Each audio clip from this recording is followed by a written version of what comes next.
This video is brought to you by #Score Marketing Division Sufi Guidance देखिए Channel मैं YouTube। 2 months पहले आपको call किया था, मेरी तबीयत ठीक नहीं है करके, यूट्रस में कुछ प्रॉब्लम है करके।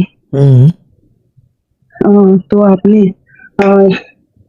यासीन विर्द मुबीन 3 बार सुन के जाना करके बोला थे साहब। ठीक है, आगे।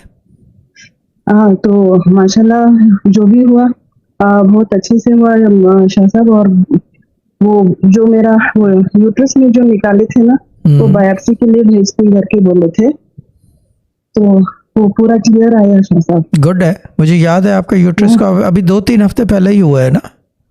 हाँ, मुझे याद है, मैं दुआ भी कर रहा था आपके लिए, मुझे याद है। बहुत बहुत शुक्रिया। शुक्रिया, कोई बात ही नहीं, मुझे याद है।